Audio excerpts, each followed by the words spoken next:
Assalamu alaikum, dear viewers. Bismillahir-Rahmanir-Rahim. Welcome back to our channel. After a comprehensive overview about the initial 33 types of angels created by Allah subhanahu wa ta'ala, we are now moving towards Malā'ikat al-Azāb, the angels that punish nations. From the dawn of humanity, the Quran and Hadith speak of mighty angels whose mission is not only to glorify Allah and protect creation, but also to execute divine punishment upon rebellious nations. These angels, known in Quranic language as Malā'ikat al-Ādhab, the angels of punishment, act only at the direct command of Allah. Their presence in human history is a stark reminder that the universe is guarded by spiritual powers who enforce divine justice when people persist in arrogance, idolatry, and injustice. Even in the time of Prophet Adam alayhi assalam, angels were witnesses to the beginning of mankind's trial. Though punishment was not sent upon Adam, his expulsion from Jannah, meaning paradise, marked the first lesson that disobedience carries consequences. Angels were tasked with guarding the gates of paradise and ensuring that Adam and Hawa descended to earth according to Allah's command. From this moment, angels became witnesses of human rebellion and executors of divine decree. Throughout the lives of the prophets, we see these angels manifest in different forms. These angels differ from guardian angels or messengers of mercy. They are stern, vast in power, and without hesitation in their duty. The Quran describes them as Gilas Shidad, meaning severe and mighty. They carry forms of natural disaster, floods, winds, fire, stones, and cries that appear to mankind as nature, but in truth are manifestations of angelic action by Allah's command. Before going further, a quick update. All our videos are available in both English and Urdu languages on our YouTube channel. You can find them by navigating to our playlists, where all our videos are available for your convenience. Now let's continue. Why these angels matter today? The Quran repeatedly narrates these punishments not as mere stories, but as warnings for all later generations. These angels remind us that civilizations fall when arrogance blinds them, and that every person must guard against becoming like those past nations. Though we may not witness angels unleashing punishment openly in our time, the unseen hosts remain, recording, observing, and capable of striking at any moment by Allah's decree. Thus, the angels of punishment are more than historical agents. They are eternal reminders of the consequences of disobedience. Their stories run like a thread through the history of the prophets, from Adam to Muhammad, showing that while divine mercy is vast, divine justice is also absolute. In our previous videos, we also explored the verse on how Allah created every living thing from water, the creation of the waters above the dome and below the flat earth, the firmament dome above the flat earth, actual shape of the earth according to the Quran and Islamic cosmology, primordial waters of the heavens, the kursi, meaning the footstool of Allah, the arsh, meaning the throne of Allah, Law al-Mahfuz, meaning the sacred tablet, the second creation of Allah, al-Kalam, why Allah created the universe, the first creation of Allah, the 7 portals and dimensions of the universe, and discussed where Allah was before He created the universe. If you haven't watched them yet, please do. Now, let's continue. 1. Punishing angels and the nation of Prophet Adam. Prophet Adam, the first human, was created directly by Allah from clay and infused with divine spirit. He was placed in Jannah, meaning paradise, with clear guidance and commandments from Allah, including the prohibition against approaching a specific tree. Allah endowed him with free will, allowing him to choose obedience or transgression, When Prophet Adam and Hawa, also called Eve, were tempted by Iblis, they ate from the forbidden tree. This act, although minor in worldly perspective, carried profound cosmic consequences because it represented the first human deviation from divine guidance. After succumbing to Iblis's deception, Adam and Hawa realized their mistake and felt profound shame and remorse. Allah then decreed their descent to earth, as stated in Surah Al-Baqarah verse 38. Go down from paradise, all of you, and when guidance comes to you from me, whoever follows my guidance, there will be no fear concerning them, nor will they grieve. The angels involved in punishment were appointed by Allah to execute His will. Although Adam and Hawa were not eternally condemned, the angels' role was to enforce the consequences. They observed Adam and Hawa's actions, confirming the transgression.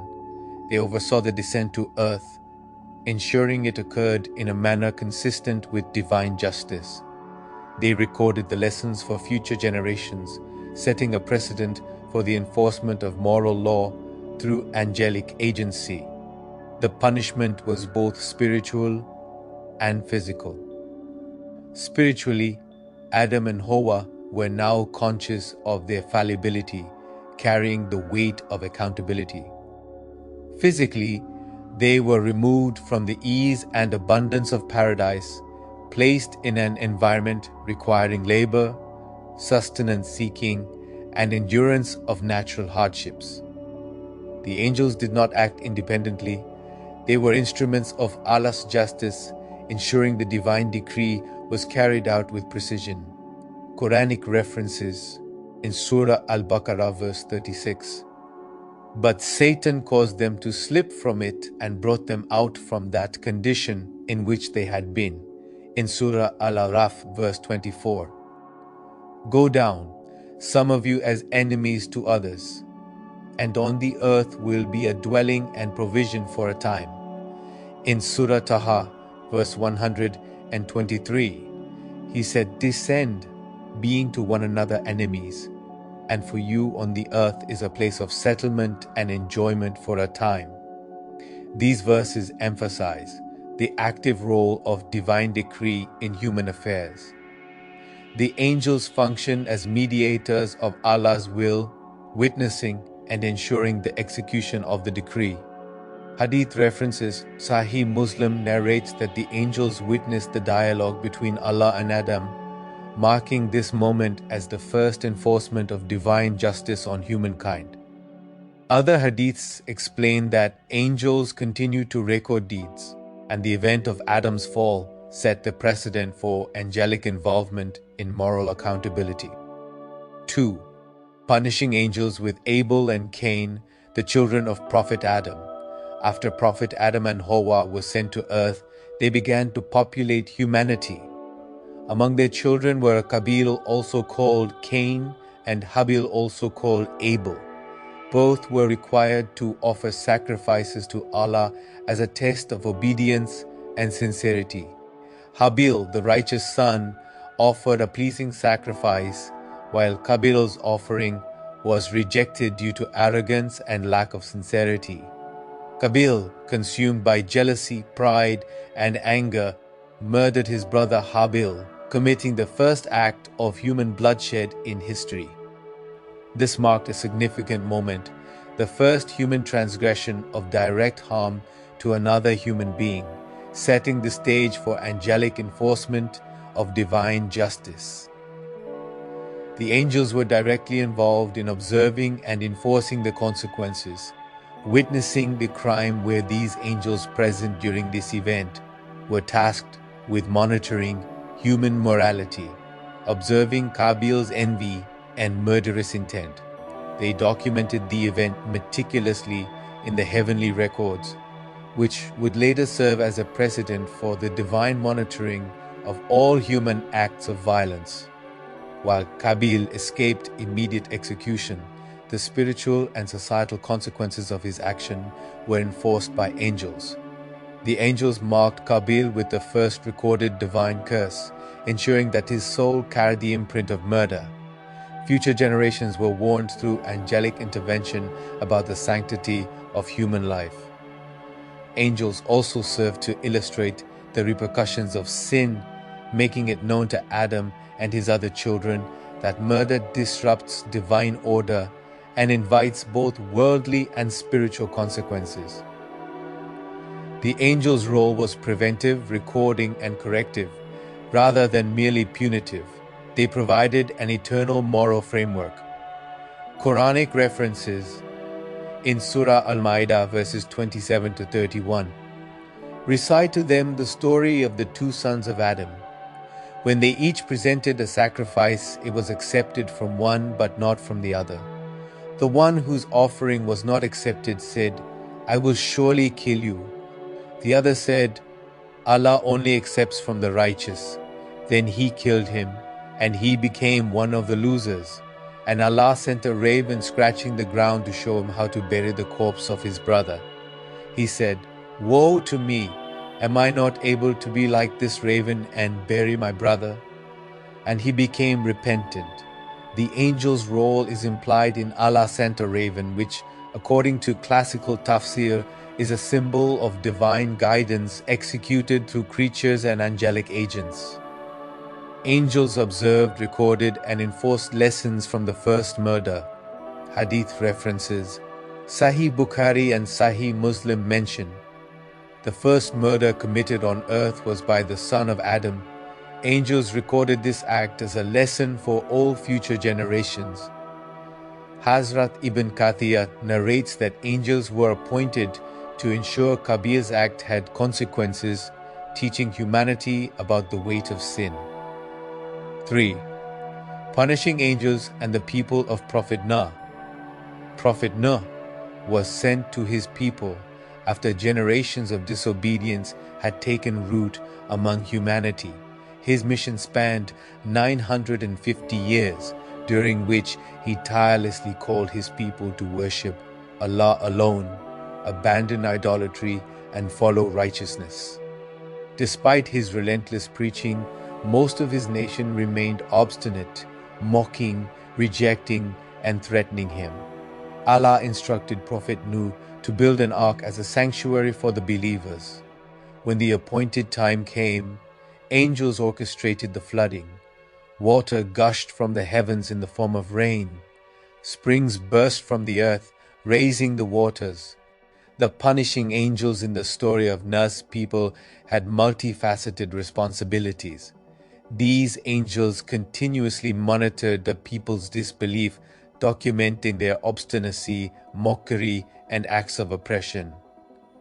These records ensured that the punishment was just and targeted, not arbitrary. The most well-known aspect of this punishment is the great flood Al-Tufan. Angels were tasked to. They stirred the waters according to divine decree. They assisted in the unfolding of natural calamities, ensuring that only those destined for salvation, Prophet Nuh, his family, and believers were spared. According to classical tafsir, angels controlled the waters, clouds, and rain, executing Allah's will with precise coordination. Angels maintained balance by ensuring that the punishment was comprehensive for the disbelievers, but protective for the believers. They served as mediators of divine wrath and mercy, showing that punishment is administered with perfect wisdom. The angels ensured that all disbelievers were overwhelmed while the ark floated safely. Angels acted as direct instruments of divine punishment, ensuring the flood fulfilled its purpose to eradicate corruption and disbelief. Quranic references. In Surah Al-Qamar verses 11 and 2. So we opened the gates of the heaven with rain pouring abundantly, and we caused the earth to gush forth with springs, and the waters met for a matter already decreed. In Surah Al-Hajj verses 36 to 44.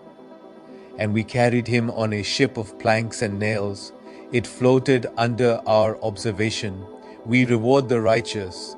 These verses highlight the angelic oversight, as Allah's command was executed with precise coordination. In Surah Al-Mu'minun, verse 27, And we inspired him, saying, "Build the ark under our observation and our guidance, and our angels will safeguard you and the believers therein." In Surah Ash-Shu'ara, verses 119 and 120. Then we sent upon them a storm of rain and angels executing our command, and they were utterly destroyed. Hadith references. Sahih Muslim and Tafsir narrations indicate angels were involved in preparing the ark and ensuring Prophet Nuh's safety. The angels executed Allah's will with absolute precision, demonstrating how divine justice is enforced in worldly events. Some narrations also describe that angels lifted the ark above the waters, illustrating the coordination between divine command and angelic action. Punishing angels and the people of Ad. The people of Ad were descendants of Prophet Nuh and settled in the region known as Al-Ahqaf, a vast and fertile land characterized by towering structures and immense prosperity. They were renowned for their strength, craftsmanship, and wealth, yet their abundance led to arrogance, idol worship, and defiance of Allah. Prophet Hud was sent as their guide, calling them to monotheism, humility, and justice, warning them repeatedly that their pride and transgression would result in divine punishment. Despite Hud's warnings, they continued in disbelief and mocked his message. The people of Ad were severely punished for arrogance, pride, and idolatry.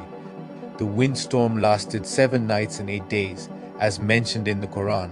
Entire civilizations were obliterated, leaving nothing behind of those who defied Allah. Prophet Hud and the believers were miraculously protected, illustrating the dual nature of angelic intervention, punishment for the disobedient, protection for the righteous. The punishing angels played a crucial role in the destruction of the Adi. Angels constantly monitored the excessive pride, arrogance, and injustice of the Ad people. Their observations ensured that the punishment would be merited, precise, and in accordance with divine wisdom. Allah decreed a violent, devastating windstorm as the punishment for the Ad. Angels were responsible for directing and intensifying the windstorm according to divine command, ensuring that the destruction targeted only the disbelievers while sparing Prophet Hud and the believers. Classical tafsir narrates that angels controlled the fierce wind, which uprooted trees, demolished homes, and leveled entire cities. The angels' role highlighted that punishment is measured, calculated, and proportionate to sin. Their presence symbolized that divine justice is always accompanied by observation and accountability. Quranic references. Surah Al-Hajj verses 6 to 8 refers to the destruction of Ad, describes the windstorm that annihilated the disbelievers completely. Surah Al-Fajr verses 6 to 14 refers to the mighty people who defied Allah and were destroyed, interpreted by scholars as the people of Ad. Surah Hud verses 50 to 60 refers to Prophet Hud's message, warnings, and the ensuing punishment highlight the angelic enforcement of divine decree. Hadith references. Tafsir narrations mention angels were directly involved in carrying out the windstorm as an instrument of divine punishment. Angels recorded the deeds and rejection of Hud's people, reinforcing moral accountability for posterity. 5. Punishing angels and the people of Thamud.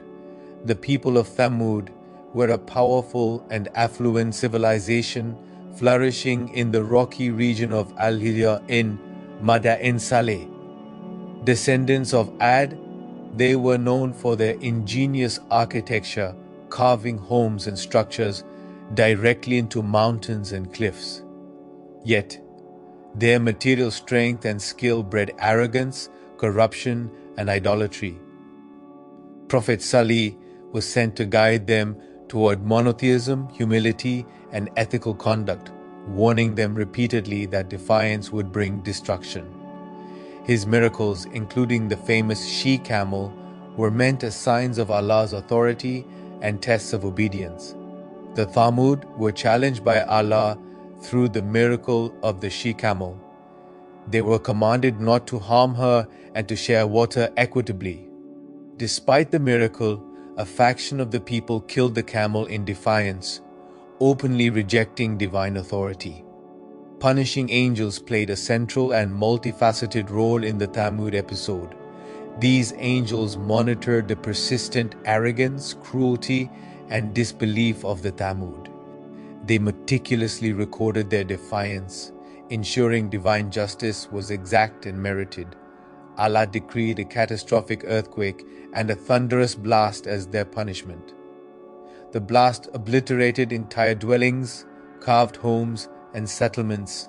Angels orchestrated the timing and intensity, ensuring total annihilation of disbelievers while sparing the faithful. Angels were tasked with unleashing the destructive force of the blast, leveling their homes and mountains, ensuring the obliteration of the disbelievers, sparing Prophet Salih and the faithful. The Thamud were destroyed for arrogance, idol worship, and cruelty, particularly the killing of the she-camel. Angels delivered divine wrath, reinforcing that defiance of clear miracles leads to destruction. Classical tafsir narrates that angels orchestrated the timing, intensity, and spread of the calamity, leaving no possibility for evasion. Angels ensured that the punishment was precise, targeted, and in accordance with divine wisdom. They also protected the righteous, emphasizing the dual role of angels as instruments of both justice and mercy. Quranic references. Surah Al-Araf verses 73 to 79 describes the story of Salih, the she-camel, and the destruction of Thamud. Surah Al-Qamar verses 23 to 32 describe angelic enforcement of divine punishment and annihilation of disbelievers. Surah Ash-Shams verses 11 to 15 emphasizes the consequences of transgressing divine signs and rejecting the messenger. Surah Al-Hajj 61 verses 68 details the mercy extended to the believers and the punishment carried out on the defiant by Allah's command through His angels. Hadith references. Tafsir narrations detail. Angels executed the blasting punishment with absolute precision. The angels also recorded the persistent sin and rejection of the Thamud for posterity, illustrating the moral accountability enforced by heavenly observers. 6. Punishing angels and the people of Prophet Ibrahim. Prophet Ibrahim was sent to a society deeply entrenched in idolatry, corruption, and moral depravity. The people worshipped stones and statues, ignoring the signs of Allah and oppressing the weak. Prophet Ibrahim began to call them to monotheism, righteousness, and justice, challenging their false deities and warning them of divine punishment if they continued in disbelief. He emphasized reason, reflection on creation, and the power of Allah, confronting their arrogance and attachment to worldly idols. The people of Ibrahim sought to burn Prophet Ibrahim alive for defying their idols. Allah commanded the angels to turn the fire into a safe refuge for Ibrahim, rendering it cool and harmless to him, while the disbelievers perished in their own attempt to punish the Prophet. Angels played a critical role in the punishment of Prophet Ibrahim's people.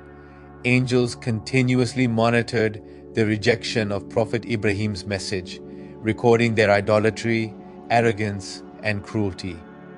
They documented the collective sins and defiance, ensuring that divine justice would be precise and deserved. The people of Prophet Ibrahim were punished for extreme idolatry and arrogance. Angels ensured that the punishment targeted only those who were oppressive, arrogant, and disbelieving. Allah decreed fire as the punishment for His people as a consequence of their extreme defiance and hostility. Angels were responsible for directing and intensifying the fire to destroy the disbelievers. Fire consumed the disbelievers, illustrating the angels' role in manifesting divine wrath while protecting the Prophet. Preserving Ibrahim from harm, demonstrating their dual role as protectors of the faithful. According to classical tafsir, angels manifested the divine command physically, enabling the fire to consume everything disbelieving yet leaving the Prophet unharmed. Their intervention ensured punishment was proportionate and confined to those who rejected Allah's signs. They acted as enforcers and witnesses, highlighting that divine punishment is carefully measured and documented. Quranic references: Surah Al-Anbiya, verses 51 to 70, describes the story of Ibrahim challenging idolatry and being saved from the fire. Surah Al-Safat 83 to 98 states Ibrahim's steadfastness, warnings to his people, and the angelic protection in the fire. Surah Al-An'am, verses 74 to 83, highlights Ibrahim's reasoning, call to monotheism, and the consequences for disbelievers. Hadith references: Hadith literature mentions that angels protected Prophet Abraham from the fire, reflecting Allah's mercy and the obedience of angels in executing divine will. Angels also witnessed and documented the disbelievers' intent to harm him, underscoring accountability. 7. Punishing angels and the people of Prophet Lot. The people of Sodom and Gomorrah, to whom Prophet Lot was sent, were notorious for their perverse actions, moral corruption, and widespread immorality. They had abandoned natural human ethics and transgressed Allah's laws in both private and public life. Prophet Lut was sent to call them to righteousness, urging them to abandon their vices, embrace morality, and worship Allah alone. Despite repeated warnings and clear admonitions, they mocked and defied him, persisting in their sins. Allah sent angels in human form as a test and to execute punishment.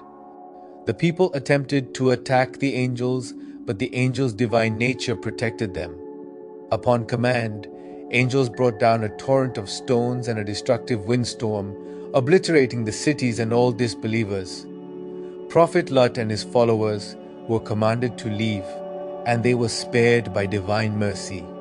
Punishing angels played a pivotal role in delivering divine retribution to the people of Lot.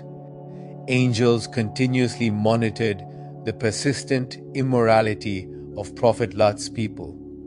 They meticulously recorded all their sinful acts, ensuring that punishment would be both just and proportionate. Allah decreed a catastrophic punishment involving a violent storm of stones and fire to annihilate the disbelievers. Angels carried out the divine command by guiding the stones to the intended targets, ensuring that only the guilty were destroyed, sparing Prophet Lot and his followers. The angels' role showcased precision in executing divine punishment, as no innocent party suffered. They ensured punishment was comprehensive, leaving no disbelieving individual untouched. The angels also protected the faithful, highlighting the dual function of mercy and retribution. Quranic references: in Surah Al-Qamar verses 33 and 34, we rained upon them a rain of stones, except the family of Lut, we saved them before dawn.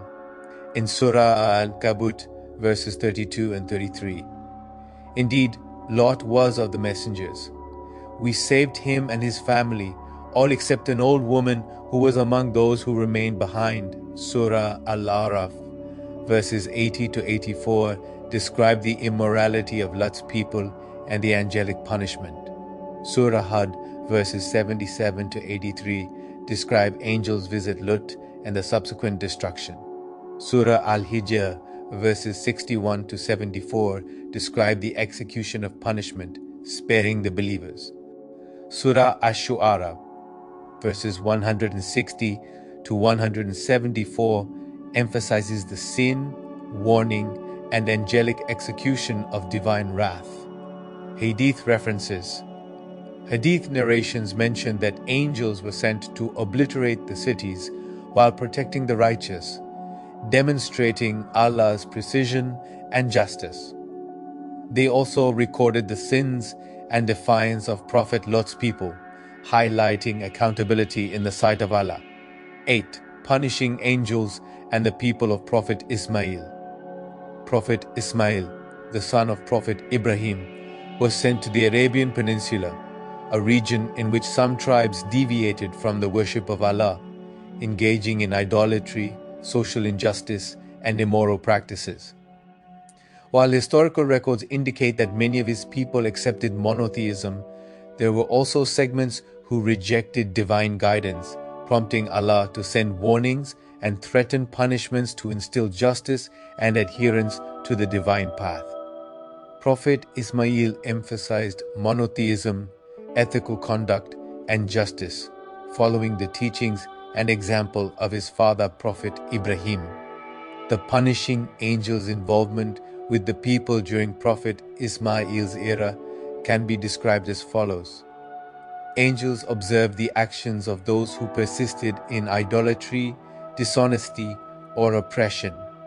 Angels ensured that any moral or spiritual transgressions were documented and observed, even if physical punishment was not enacted.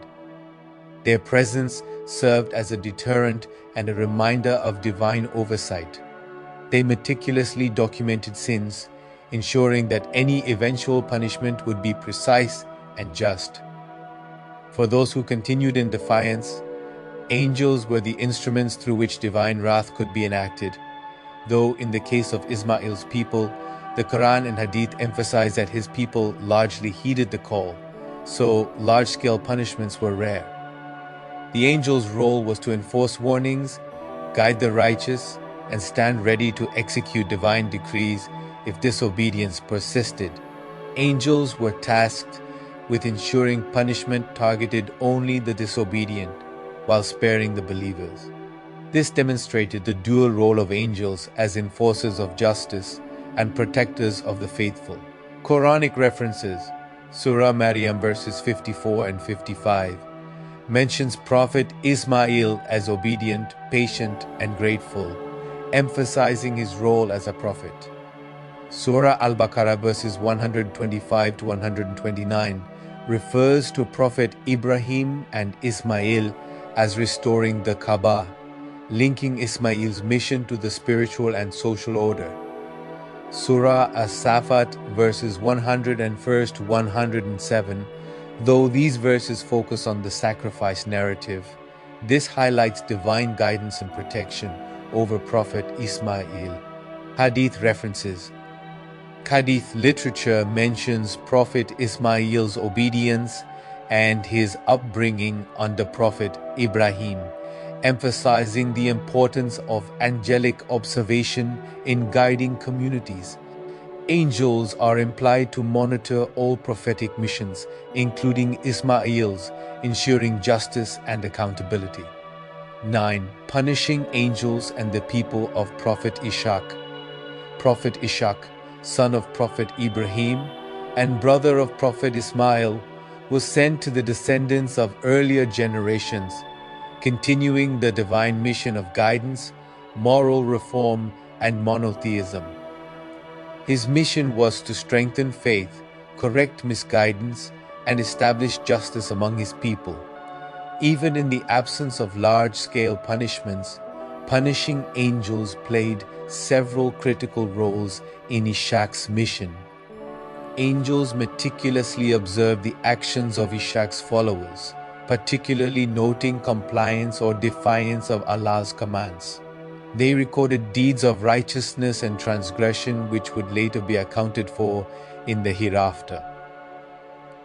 In cases of moral deviation or defiance, angels were ready to execute divine commands, symbolizing the constant balance between mercy and justice.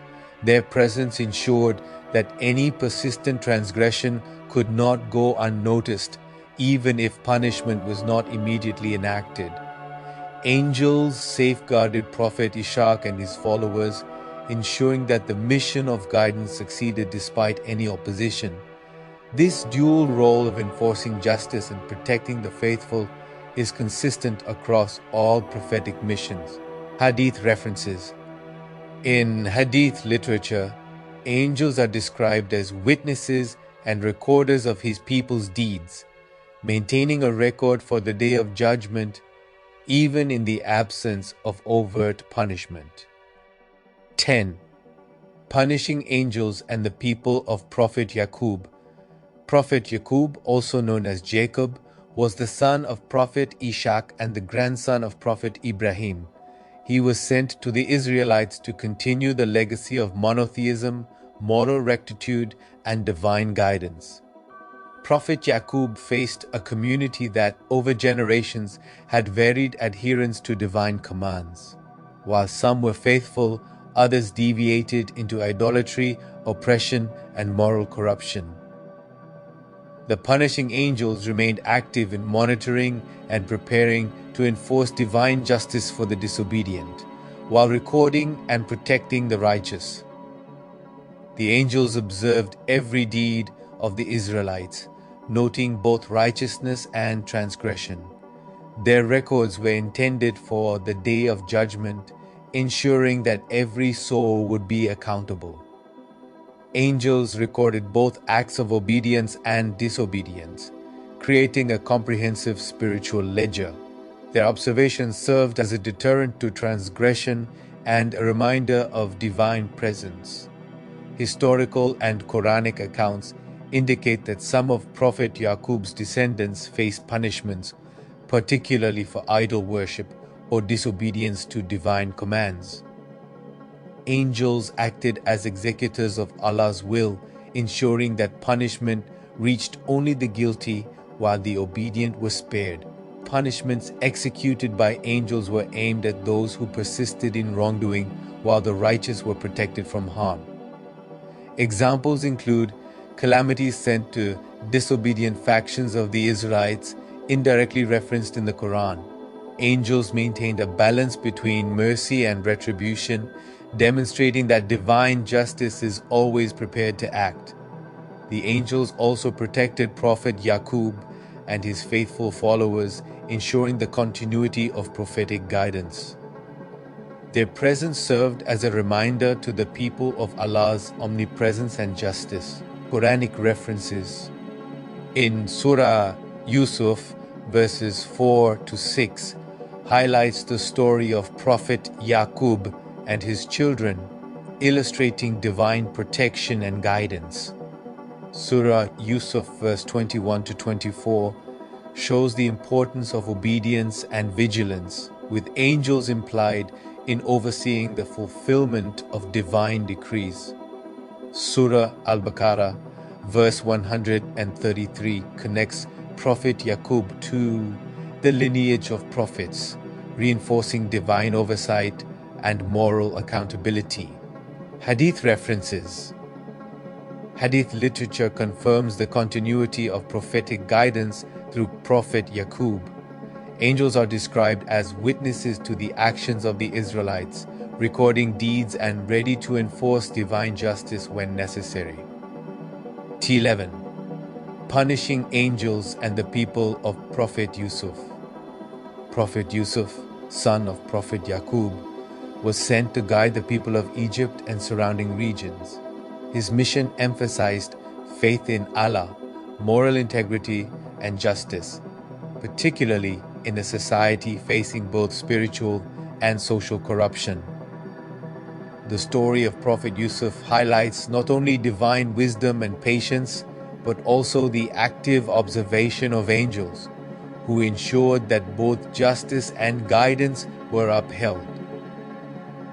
While Prophet Yusuf himself was protected from harm and misguidance, the disobedient among his people were threatened with divine punishment, ready to be enacted through the punishing angels if needed. Angels recorded the deeds of the people, noting both acts of betrayal, injustice, and idolatry, as well as righteousness. They ensured that no action went unnoticed, reinforcing accountability. Angels maintained a record of all actions, intentions, and moral decisions, even when humans acted deceptively. This record contributed to divine justice and moral deterrence. In Prophet Yusuf's story, the Quran narrates various trials, such as the seduction attempt of Zulaika and the plotting of his brothers, which, while human in execution, were monitored by angels, ensuring divine justice. The punishing angels stood ready to execute Allah's decree for persistent wrongdoers. Divine intervention, such as Yusuf's imprisonment due to false accusations, exemplifies indirect angelic enforcement of justice. Angels safeguarded Prophet Yusuf and his faithful supporters, demonstrating their dual role as protectors of the obedient and enforcers against the corrupt. Quranic references. Surah Yusuf verses 4-6 mentions Yusuf's dreams and divine guidance, emphasizing protection and predestination under angelic supervision. Surah Yusuf, verse 18-25, describe the story of his brother's betrayal, and Zulaika's attempt highlights the awareness of angels over moral transgressions. Surah Yusuf, verse 100, demonstrates divine reward and justice, implicitly reflecting angelic involvement in observing and executing Allah's will. Hadith references. Prophetic traditions underscore that angels always record deeds, observe transgressions, and are ready to act, aligning with the Quranic narrative. 12. Punishing angels and the people of Prophet Ayub. Prophet Ayub, renowned for his patience, meaning sabr and steadfast faith, was sent to guide his people who had strayed into disobedience and injustice. While much of Ayub's story in the Quran emphasizes his personal trials, it also reflects the presence and role of punishing angels in observing and executing Allah's justice over transgressors in his society. Prophet Ayub faced a community that, like many of his contemporaries, struggled with obedience to divine commands. The punishing angels were assigned to monitor these transgressions, prepared to act when persistent wrongdoing merited correction.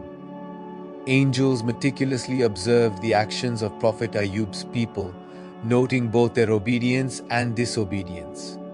Even subtle injustices or neglect of ethical responsibilities were recorded for accountability on the Day of Judgment. While the Quran primarily highlights Ayub's personal suffering as a test, punishing angels were ready to enforce divine retribution on corrupt elements of his society. They ensured that moral balance was maintained and no oppression or injustice went unchecked. Angels safeguarded Prophet Ayub throughout his trials, highlighting their dual role as protectors of the righteous and enforcers against the guilty. Their presence reassured that faithful patience and integrity receive divine protection. Quranic references. Surah Sad, verses 41-44, mentions Ayub's trials, demonstrating divine decree and patient endurance, implicitly showing angelic involvement in observing and maintaining justice. Surah Al-Anbiya verses 83 and 84 reflects Ayub's supplication during affliction, indicating the support and observation of angels in administering divine justice and protection. Surah Al-Qasas verses 76 and 77. Though not directly naming Ayub's people, these verses highlight moral accountability consistent with angelic vigilance. Hadith references. Hadiths affirm that angels are always recording human deeds and ready to execute divine justice, aligning with Prophet Ayub's era, where his personal suffering symbolized divine monitoring and angelic observation. 13. Punishing angels and the people of Prophet Shu'aib. Prophet Shu'aib was sent to the people of Madian and nearby communities, a society infamous for corruption, deceit in trade, and idolatry. His mission emphasized honesty, justice, ethical trade, and monotheism. Despite repeated warnings and guidance, the majority of Shu'aib's people persisted in wrongdoing. Their continual transgression attracted the attention of punishing angels who were assigned by Allah to enforce divine justice and maintain moral balance. The angels closely observed the behavior of Prophet Shu'aib's people, recording all acts of oppression, dishonesty, and disobedience. Their meticulous record-keeping ensured that every act of wrongdoing would be accounted for on the Day of Judgment. Punishing angels executed these decrees, ensuring that justice reached those who persistently defied moral and divine law. Prophet Shu'aib and the few faithful followers were protected from harm, exemplifying the dual role of angels as protectors of the obedient and enforcers against the corrupt. Quranic references: Surah Al-A'raf, verses 85 and 86, highlights Prophet Shu'aib's warning to his people against corruption and deception in trade, with angels implicitly monitoring compliance. Surah Al-Hajj, verses 84 to 95, details the divine punishment that befell the disobedient, showing angelic execution of Allah's commands. Surah Ash-Shu'ara, verses 176 to 191, emphasizes the righteous being saved and the sinful punished, indicating angelic enforcement of justice. Hadith references: prophetic traditions affirm that angels are assigned to execute divine decrees and record human deeds, aligning with the Quranic account of Shu'aib's era. 14. Punishing angels and the people of Prophet Musa. Prophet Musa was sent to guide the children of Israel called Bani Israel after their liberation from Egypt. Despite witnessing miracles, divine signs, and repeated guidance, many among them continued disobedience, ingratitude, and rebellion. Allah appointed punishing angels to oversee, record, and enforce divine justice. These angels were meticulous in ensuring that transgressions did not go unpunished, while also protecting the righteous among the people. 1. Punishment for Pharaoh and his army. Pharaoh's army pursued Bani Israel after their escape from Egypt. Angels executed Allah's command in drowning Pharaoh and his forces, ensuring tyranny was punished while Bani Israel was saved. They witnessed Pharaoh's arrogance and recorded his defiance. Quranic references: Surah Al-Baqarah, verse 50, is the deliverance of Bani Israel and drowning of Pharaoh's people. Surah Yunus, verses 90 to 92, describes Pharaoh's destruction. 2. Punishment for the worship of the golden calf. While Prophet Musa was on Mount Sinai receiving the commandments, some Bani Israel worshipped a golden calf. Punishing angels witnessed this major act of idolatry and ensured the divine punishment was carried out.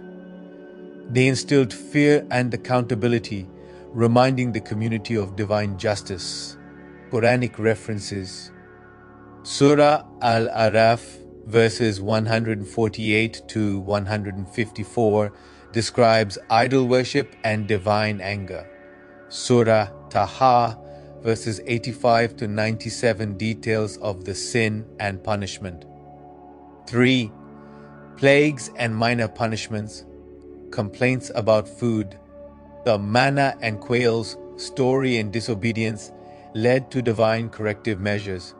Angels executed punishments like afflicting illness or controlling provision, ensuring collective accountability for ingratitude. Quranic references: Surah Al-Baqarah, verse 57, describes complaints about manna and quails. Surah Al-A'raf, verse 160 commands regarding obedience and moderation. 4. Sabbath transgression. Some Bani Israel deliberately disobeyed the Sabbath command, fishing or engaging in forbidden work. Punishing angels executed specific divine decrees, such as transforming the violators into apes or other forms, as mentioned in the Quran. They recorded the transgression and enforced the symbolic punishment, which served as a deterrent. Quranic references. Surah Al-Baqarah, verse 65, describe those who violated the Sabbath were transformed. Surah Al-A'raf, verses 163 to 166, emphasizes accountability and divine correction. 5. Desert wandering for disobedience. Bani Israel were condemned to wander the desert for 40 years due to refusal to enter the promised land and continual complaints.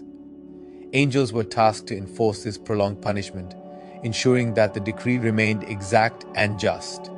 They simultaneously protected the righteous during this period. Quranic references.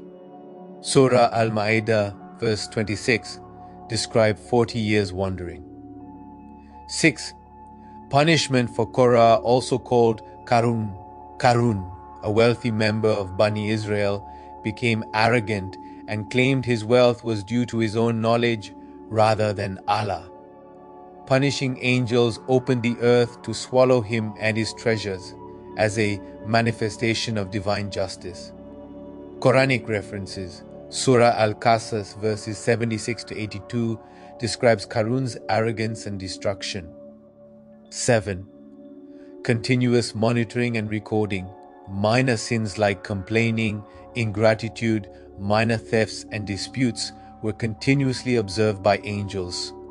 Angels recorded every act, ensuring cumulative punishment for repeated transgressions.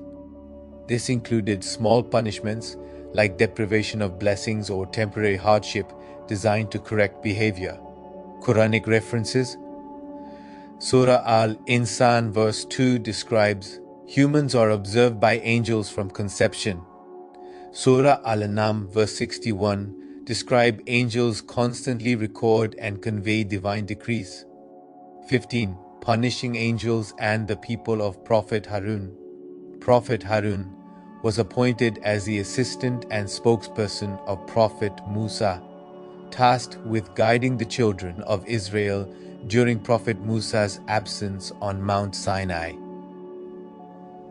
While many of the punishments during his time overlapped with Prophet Musa's era, there were distinct divine corrections that targeted specific acts of negligence, rebellion, and disobedience unique to the period when Prophet Harun led the people temporarily.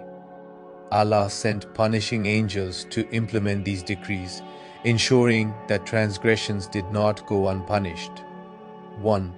Punishment for not preventing idol worship. While Prophet Musa was on Mount Sinai, Prophet Harun left in charge. Some Israelites insisted on worshipping the golden calf, pressuring Harun to comply or condone their actions. Angels were commanded to observe the community's defiance, recording both those who actively worshipped the calf and those who failed to prevent it despite their capacity. Punishing angels ensured that correction was executed fairly, targeting leaders and active participants. Quranic references.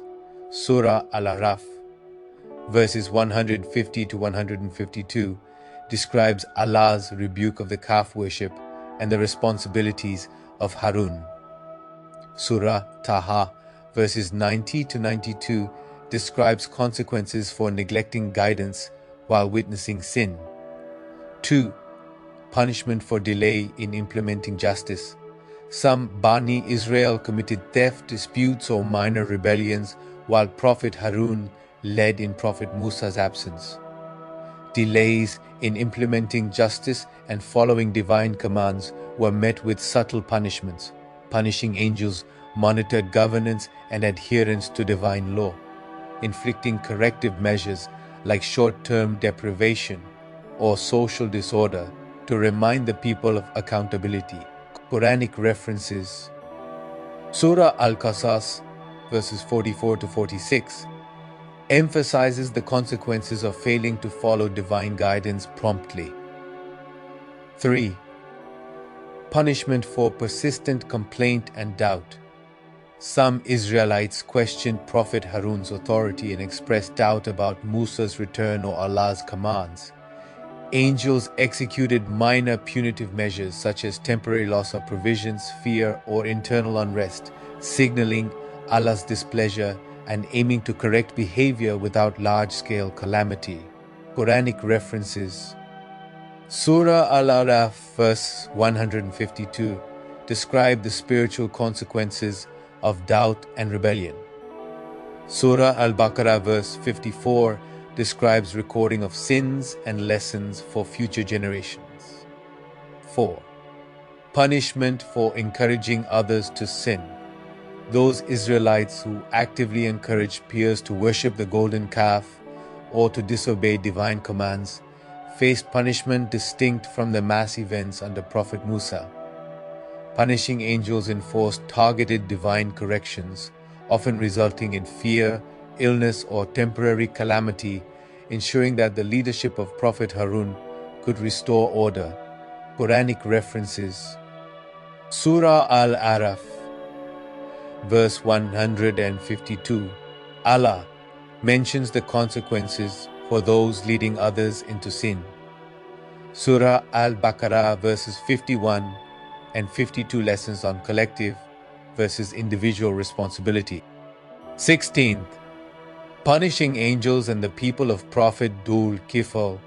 Prophet Dhul Kifl is recognized in Islamic tradition as a prophet sent to guide his people with justice, patience, and moral rectitude. Classical tafsir and historical sources indicate that punishing angels played a significant role during his era. Their task was to enforce divine justice, correct transgressors, and maintain moral order among those who deviated from Allah's commands. The punishments in Prophet Dhul Kifl's time were generally subtle, targeted, and corrective, reflecting the nature of his mission as a prophet, emphasizing justice and accountability. Prophet Dhul Kifl was sent to a community that was unjust toward the weak, neglected divine law, and failed to uphold social equity. Angels of punishment monitored acts of oppression and inequity, ensuring that the guilty faced divine consequences. Punishments could manifest as sudden poverty, illness, famine, or social discord, targeting specific perpetrators while leaving the righteous unharmed. The people under Prophet Dhul Kifl often complained, showed impatience, or refused to act ethically, creating moral disorder. Angels implemented corrective measures, including temporary calamities, loss of blessings, or social tensions, serving as divine reminders of accountability. While punishing wrongdoers, angels also protected the righteous and those following Prophet Dhul Kifl. Quranic references. Surah Al-Anbiya, verse 85, where Prophet Dhul Kifl is mentioned among the patient and righteous prophets. Surah Sad, verse 48, is the verse for praise for prophets who upheld justice, implying that deviations from justice attract divine punishment. Surah Al-An'am, verse 61, describes angels oversee both recording and enforcing divine commands. 17th, punishing angels and the people of Prophet Dawood. Prophet Dawood was a divinely appointed king and prophet, endowed with wisdom, governance, and the responsibility to guide the children of Israel. His era was marked by the enforcement of justice, moral discipline, and societal order. Those who transgressed divine law faced punishments administered by punishing angels, ensuring that moral and legal decrees were upheld. While Prophet Dawood was known for fairness and mercy, the punishing angels executed the will of Allah on sinners, correcting both individual and collective misdeeds.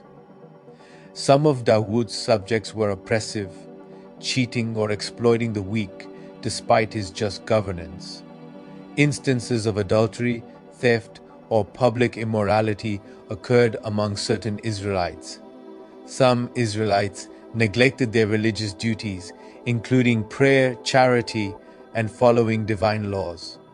Certain groups attempted to undermine Dawood's authority, ignore divine commands, or incite chaos. Angels were commanded to observe societal conduct and ensure the guilty faced divine consequences. Punishments included loss of wealth, sudden misfortune, illness, or social discord, affecting those who violated justice while leaving the righteous unharmed. Punishing angels monitored moral transgressions and carried out corrective measures. Consequences could manifest as loss of reputation, sudden illness, or social ostracization, ensuring community awareness of divine law. Angels recorded deeds and ensured neglect was met with spiritual or worldly consequences. Examples include illness, famine, or temporary loss of blessings, reminding the community of Allah's omnipresence. Punishing angels instilled fear, confusion, or calamity, ensuring order while avoiding harm to the righteous. Quranic references, Surah Sad verses 17 to 26, describe Allah's praise of Dawood's justice and warning to those who commit injustice. Surah Al-Baqarah verses 246 to 250-1 illustrates the accountability of leaders and subjects alike. Surah Al-Ma'idah verses 27 to 31 give lessons on consequences for neglecting divine commands. 18. Punishing angels and the people of Prophet Sulaiman. Prophet Sulaiman, son of Prophet Dawood, was a prophet, king, and divinely guided legislator. His era was characterized by prosperity, wisdom, and a vast kingdom, including humans, jinn, animals, and natural forces under his command. Despite his just rule, punishing angels remained active, ensuring that transgressors, whether among humans, jinn, or others, faced the consequences of their misdeeds.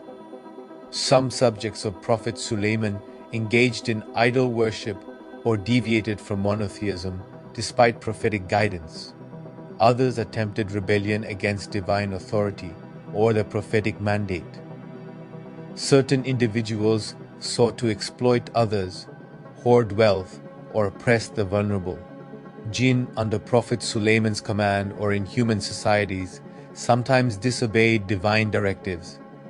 Punishing angels executed rapid, sometimes dramatic, consequences, fires that consumed the idols, sudden destruction or misfortune for rebellious leaders, disruption of crops, animals, or material wealth aimed at reform rather than total destruction, temporary illnesses or misfortune affecting the tyrants directly, social upheaval or discord to remind communities of divine justice, imprisonment or restriction of rebellious jinn, calamities caused indirectly in human societies to correct divine imbalance. Quranic references, Surah Sad verses 17 to 26 describe justice as the central theme of prophets Dawood and Sulaiman. Surah Al-Baqarah verses 246 and 247 describes accountability of leaders and subjects. Surah Sad 30 verses 40, mention of Sulaiman's wisdom and justice implies divine punishment for those failing moral duty. Surah Al-Anbiya 79 to 82 describe guidance and warning for the rebellious, and jinn under prophetic supervision are accountable.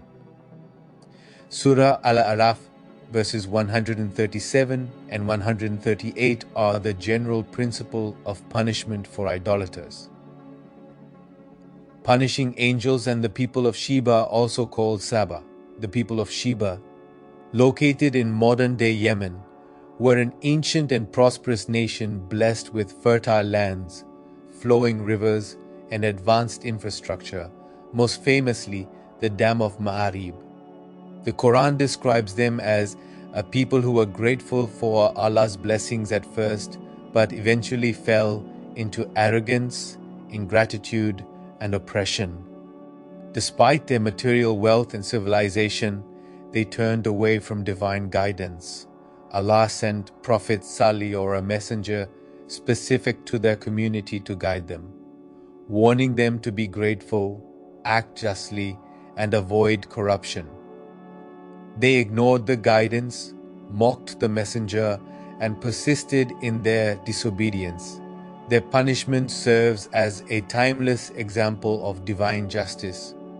The calamities that befell Sheba are described as execution of Allah's decree through natural means, but Islamic tradition attributes these to angels acting as agents of punishment. The flooding of the dam, called the Sa'd al-Saba, the dam's destruction led to massive flooding, which destroyed crops, homes, and livestock, punishing the people physically. Earthquake and complete destruction, where the cities themselves were devastated, leaving the nation scattered and lifeless. 19. Punishing angels and the people of Prophet Ilyas. Prophet Ilyas was sent to guide the people of Baal, the inhabitants of ancient Israel, who had fallen into idolatry and moral corruption, turning away from Allah's guidance. Despite his persistent exhortation, the people continued in rebellion. During his mission, punishing angels played a critical role in executing divine justice, ensuring that the transgressors faced the consequences of their sins while the righteous remained protected. The people of Baal engaged in idol worship, offering sacrifices and prayers to false gods, rejecting the message of Prophet Ilyas. Leaders and influential figures supported false worship and promoted corruption, showing arrogance and defiance toward Allah's commands. Individuals committing private sins like envy, theft, or dishonesty. Punishing angels carried out divinely ordained calamities, which included droughts and famine, lasting years and reducing the resources of the idolaters, loss of livestock and crops, undermining their economic stability, occasional plagues or natural disasters as instruments of correction, sudden death or illness for the arrogant leaders, social upheaval affecting the families of the oppressors, psychological remorse to create awareness and fear of Allah, destruction of vital resources, prompting reflection and humility, occasional natural disasters, representing the physical manifestation of divine displeasure, social embarrassment or mental distress, spiritual consequences affecting one's conscience and inner state. Quranic references: Surah As-Safat, verses 123 to 130, 2 mentions the steadfastness of Ilyas and the rejection by his people. Surah Al-An'am 50 and 52 emphasizes accountability for idolatry. Surah Sa'd 17 verses 26, general principle of divine punishment for those rejecting guidance. 20. Punishing angels and the people of Prophet Ilyas. Prophet Ilyas was sent as a successor to Prophet Ilyas to guide the people of Israel after the era of idolatry and moral corruption. He continued the mission of prophetic guidance, calling people to worship Allah alone and abandon sins. Despite repeated guidance, some individuals persisted in rebellion, corruption, and injustice. Punishing angels acted as instruments of divine retribution, enforcing justice, correcting transgressions, and safeguarding the righteous.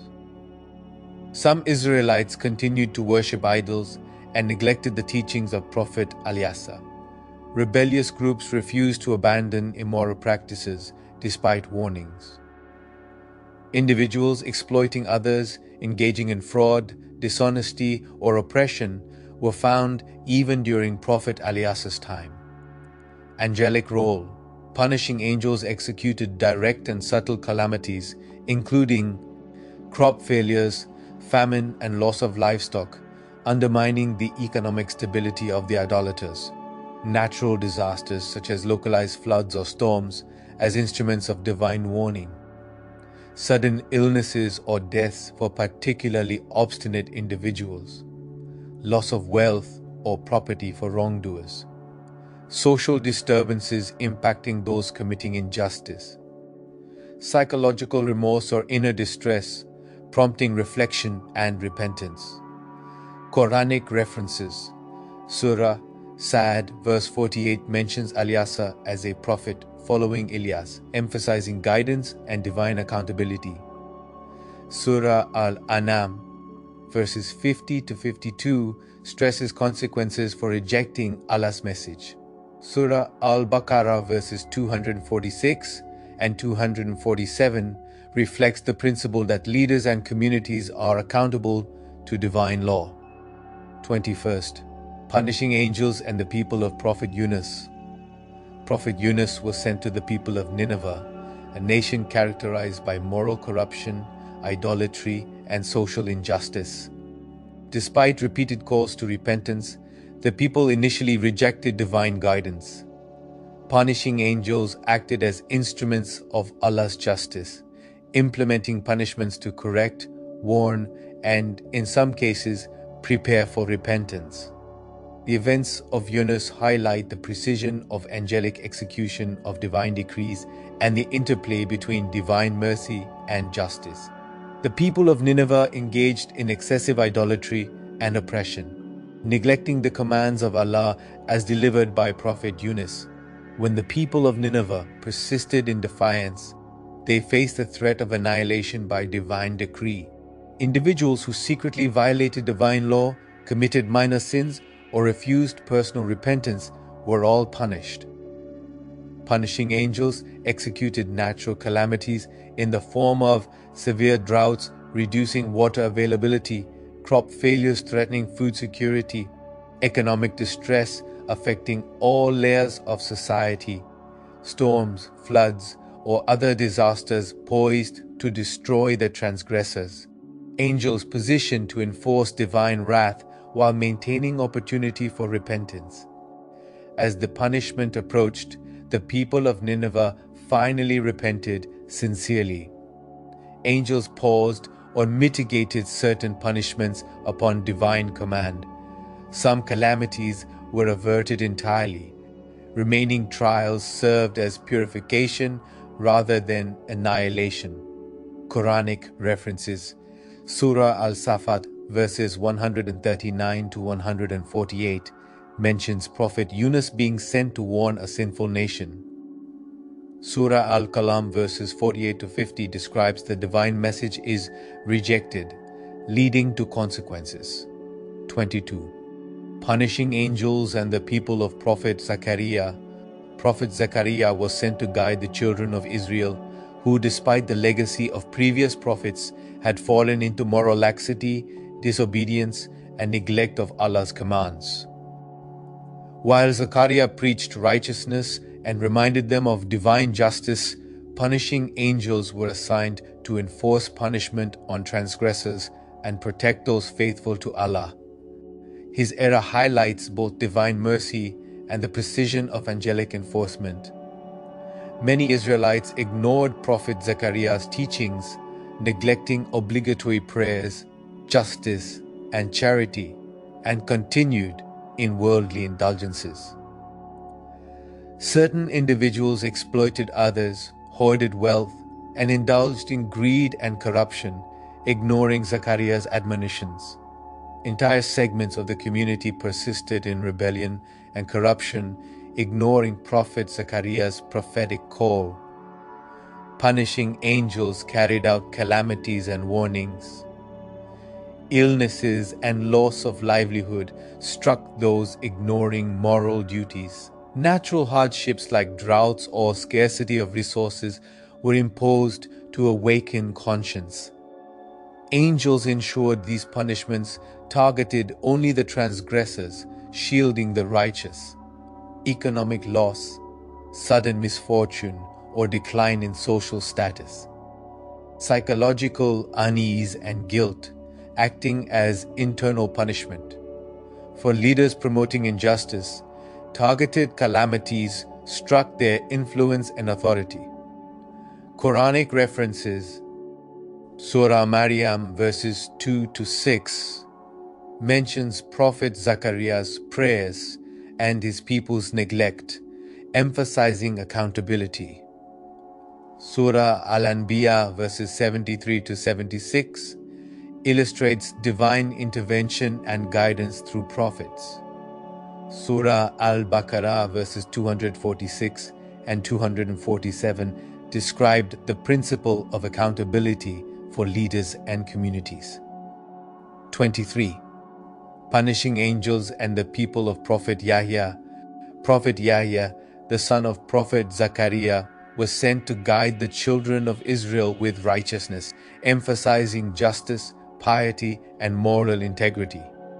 Despite his clear guidance and exemplary character, many individuals persisted in corruption, injustice, and defiance of divine law.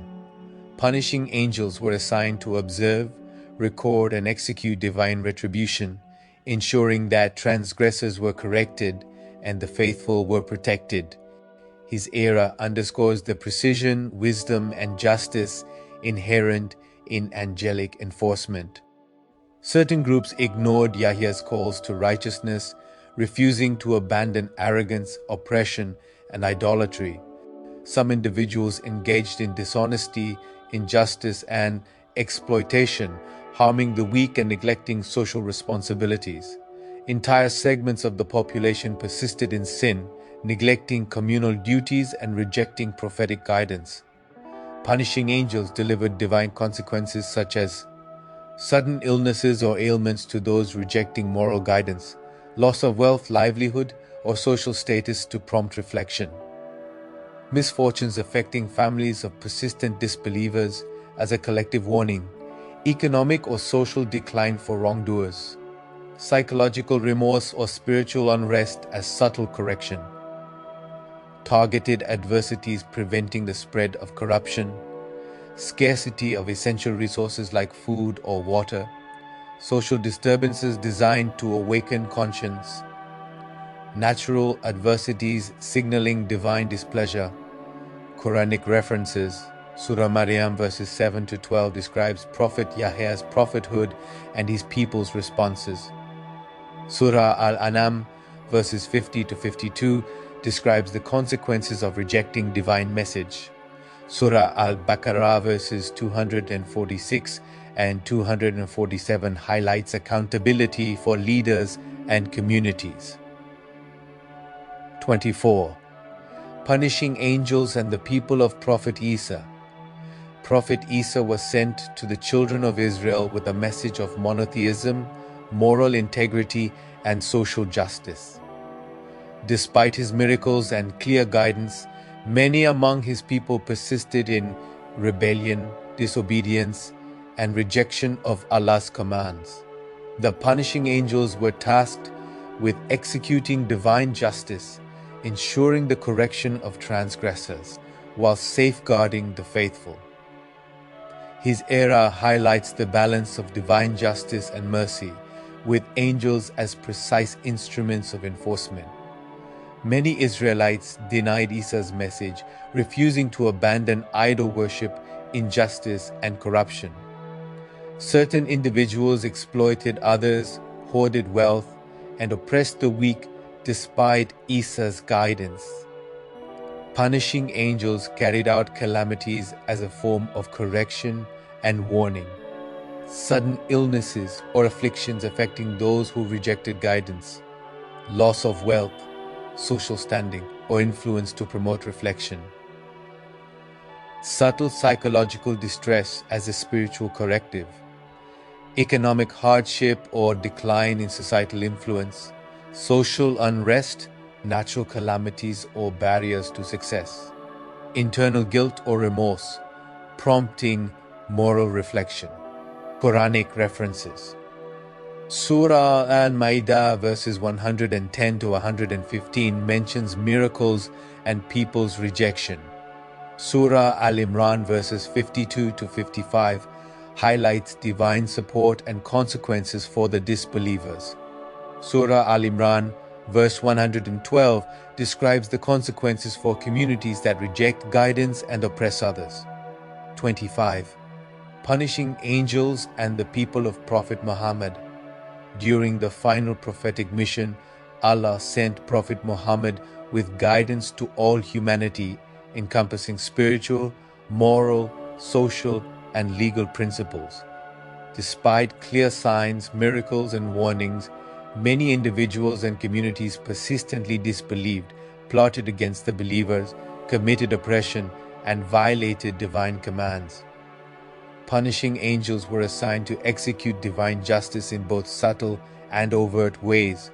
Their interventions ranged from individual trials to collective calamities, battlefield support, protection, or punishment of sacred places, and ensuring that divine decrees were fulfilled.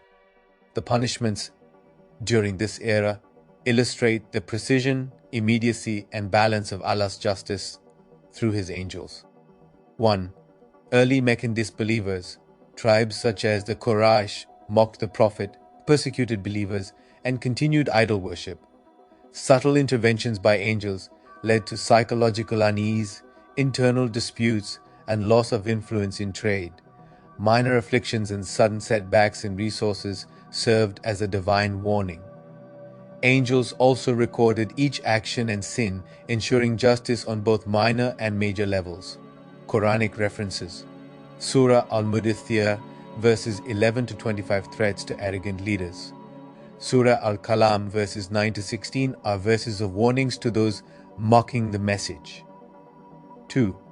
Punishment of idolaters attacking the Kaaba. Prior to the Hijrah, certain tribes attempted to sabotage the Kaaba, attack pilgrims, or resist the Prophet's call to monotheism. Angels intervened subtly, birds flocking in protective formations around the Kaaba, as mentioned in some classical narrations. Temporary natural obstacles thwarted attacks, for example, dust storms or sudden fears among attackers. Punishing angels prepared spiritual consequences for those who violated sacred spaces. Quranic references. Surah Al-Fil verses 1 to 5 describe the incident of the elephant army, often linked to divine protection of the sacred site. 3. Punishment during battles like Badr, Uhud, Aza'ab, and others. Tribes actively opposed the Muslims in battles, plotting to kill the Prophet or annihilate the believers. Angels participated directly in battlefield events. During Uhud, angels' roles included facilitating strategic confusion among enemies. During the Battle of the Trench, angels caused fear, division, and desertion among opposing forces. Among those slain at Badr was Abu Jahl himself, the great enemy of the Prophet. The angels participated directly in the battle, punishing the oppressors with unseen might. According to authentic narrations, Hazrat Ibn Masud said, as stated in Sahih Bukhari, Kitab al-Maghazi, I saw Abu Jahl at Badr. He was struck down by two young men of the Ansar, and when they left him, he was breathing his last. Quranic reference. Surah Al-Anfal verses 8 to 12 mentions angels sent to assist believers during Badr. Hadith references. Sahih Muslim, Book 19, Hadith 4297, describe the angels strengthen believers in Badr. Al-Tabari mentions angels' presence influencing the course of battle. 4. Punishment of treacherous tribes and people. Throughout history, whenever tyrants and mockers rose against Allah's messengers, the angels of punishment were dispatched as divine executors of justice. These angels do not act from anger or vengeance of their own, but from the command of Allah's Jalal, meaning majesty, ensuring that arrogance, oppression, and persecution of the truth meet their destined end. Among the enemies of truth, Abu Jahl ibn Hisham stands as one of the clearest examples of divine wrath in action. Known as the Pharaoh of this Ummah, he embodied the same defiance as Pharaoh did with Prophet Musa. He opposed the Prophet relentlessly, persecuted early Muslims, mocked revelation, and tried to extinguish the divine light with violence and disbelief. Yet the angels were recording, surrounding, and preparing the decree of Allah against him even as he laughed and schemed. Tribes such as Banu Nadir, Banu Kainuka, and Banu Qurayza betrayed treaties, plotted assassination, and conspired against Muslims. Punishing angels ensured justice through divinely guided military defeats, loss of property, exile, and social humiliation, ensuring faithful Muslims were unharmed while the guilty were precisely punished. The angels punished such people through humiliation, defeat, and spiritual blindness. Abu Jahl once tried to trample upon the Prophet while he prayed at the Kaaba, but the Prophet said, as stated in Sahih Muslim, Kitab al-Jihad, "Had he approached me, the angels would have snatched him limb by limb." Quranic references. Surah Al-Hajj verses 2-6 describes confiscation of Banu Nadir property. Surah Al-Azāb verses 9-27 describe the punishment of conspirators. 5. Minor and subtle punishments. Individual sins such as envy, dishonesty, negligence in prayer, breaking oaths, persisted among Muslims and non-Muslims alike. Subtle correction through angels, missed opportunities, temporary health setbacks, or psychological unease. Internal guilt leading to self-reflection and repentance. Spiritual corrective measures that avoid public embarrassment but ensure accountability. Quranic references. Surah Al-Munafiqun verses 1-8 describes subtle consequences for hypocrites. Surah Al-Tawbah verses 73-77 describe exposure and punishment of deceptive actions. 6. Supernatural interventions. Instances such as Quraysh plotting against the Prophet's caravan or attempting direct assassination. Angels facilitated protection, sudden confusion, illness or fear among enemies, guidance to the Prophet and companions to avoid harm, overseeing natural or divine barriers to thwart harm. 7. Punishment for persistent rebellion. Disbelievers and hypocrites repeatedly defied warnings despite witnessing miracles. Collective punishment through natural or social means, scarcity of resources, military defeat, or societal discord, targeted personal trials to prompt reflection and reform. 26. Punishing angels in this world after Prophet Muhammad. After the Prophet, nations continue to face punishment from Allah for persistent disbelief, injustice, corruption, or disobedience. These punishments can be carried out directly by Allah through natural calamities or through His angels who execute His commands. The Quran and Hadith mention several types of punishments. 1. Through calamities and wars. Angels are sometimes sent as agents of divine punishment. Example, Quran mentions the people of Ad, Thamud, and other nations destroyed by overwhelming natural forces, wind, flood, or earthquakes. Though these events happened before Islam, classical scholars explain that similar punishments can occur if nations persist in injustice. Angels themselves may not always act in visible form. Sometimes they are invisible forces executing Allah's will. 2. Through disease and famine. Certain diseases, pestilence, and famine are considered part of divine retribution. Some hadith describe angels or forces acting as instruments of punishment.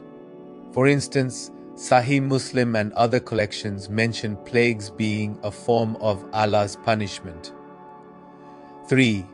Individual and collective punishment.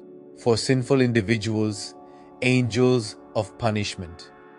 The Malā'ikat al-ʿAzāb may torment the soul directly in the grave if a person dies in disbelief or major sin.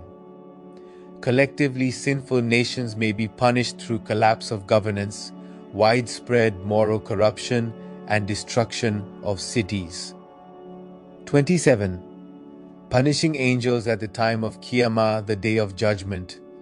The major role of punishing angels becomes more explicit on Qiyamah, the last day.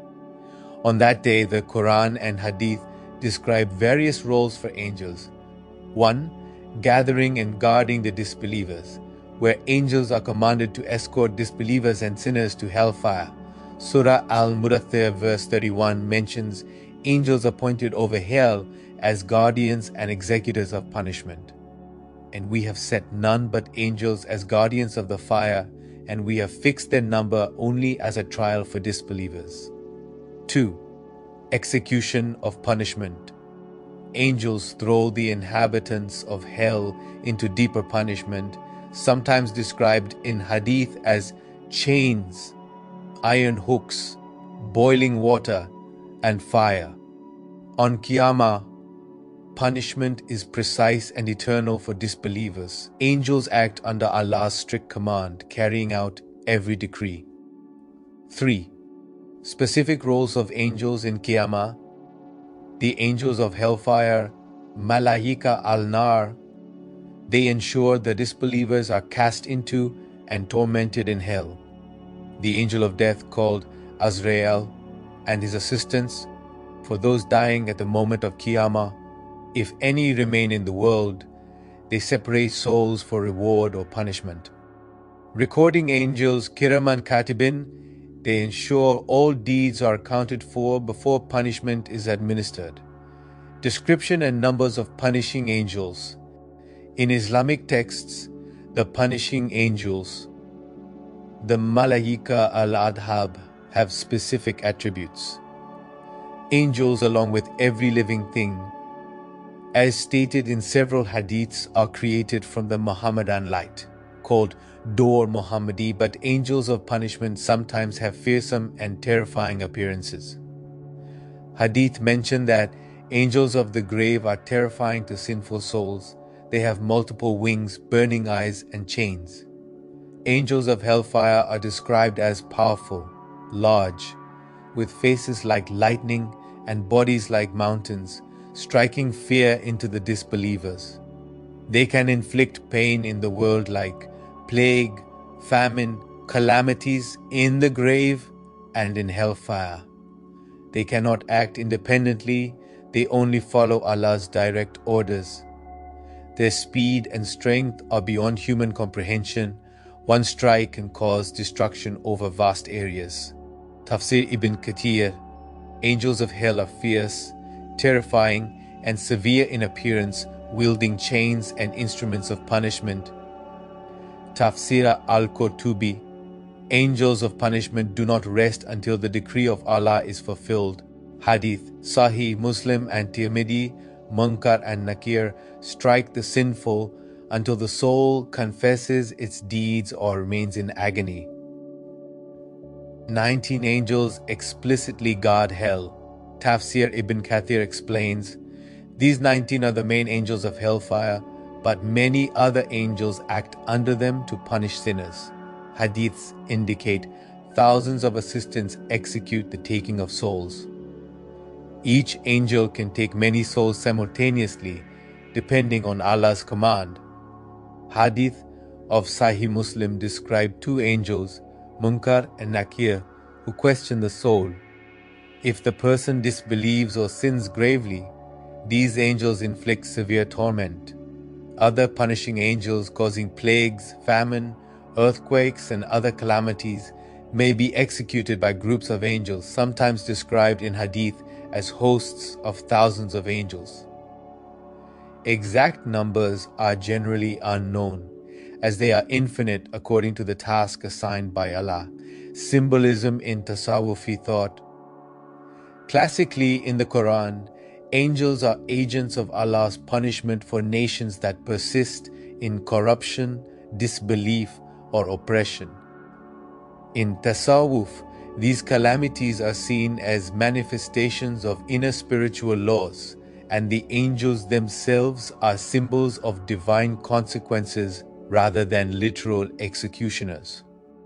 Angels as manifestations of divine justice, meaning Adal Allah. Angels punishing nations symbolize the collective consequences of moral corruption. A nation's corruption is reflected in its spiritual atmosphere. Angels are a way to conceptualize divine order, restoring balance. Imam al-Kushairi and other masters note, calamities are the hands of Allah through which collective consciousness is corrected or humbled. Tasawwufi philosophy often interprets a nation as having a collective soul called Nafs-e-Ummah. The angel's punishment mirrors the collective spiritual state of the people. Arrogance is seen as storm, wind, or destruction. Corruption is seen as famine and chaos. Rejection of truth is seen as exile or societal collapse. The angels act on the symbolic level, showing the spiritual consequences of a society's moral choices. Outward punishment like earthquakes, floods, plagues corresponds to inner consequences like fear, remorse, and destruction mirror spiritual decay. Nations punished externally are reflections of internal imbalance. Angels are instruments, not independent actors. In Tariqat, the punishing angels are often linked to subtle energies that correspond to divine laws. Sada angels are governing societal justice. Qalb angels are influencing hearts of rulers and citizens. Archangels are governing the natural world. Through these, divine equilibrium is maintained. When a nation tips too far toward injustice, calamity, angelic punishment restores balance. Tasawwufi commentaries. Hazrat Imam al-Ghazali, in his seminal work Ihya Ulum al-Din, emphasizes that the angels of punishment are both real and symbolic instruments of divine justice. He interprets the Quranic references to angels as a means to awaken the believer's consciousness of accountability. For Imam al-Ghazali, the terrifying imagery of angels in the grave or in hellfire represents the innate consequences of a corrupted heart, while the angels acting upon nations reflect the collective spiritual state of societies. He stresses that calamities, plagues, famines, storms are the visible expressions of these angelic forces, but ultimately they are spiritual truths manifesting in the physical world. By contemplating these punishments, Imam al-Ghazali advises that seekers cultivate taqwa, meaning God consciousness, and purify the heart from arrogance and ego, as the angels' punishments are ultimately reminders of Allah's justice and mercy, serving to realign souls with divine order. Hazrat Ibn Arabi, the great mystic and philosopher, delves into the esoteric dimensions of angels of punishment in his vast works like Futuhat al-Makkiyah. For him, angels are manifestations of divine reality, meaning haq, and operate according to cosmic laws reflecting the inner states of creation.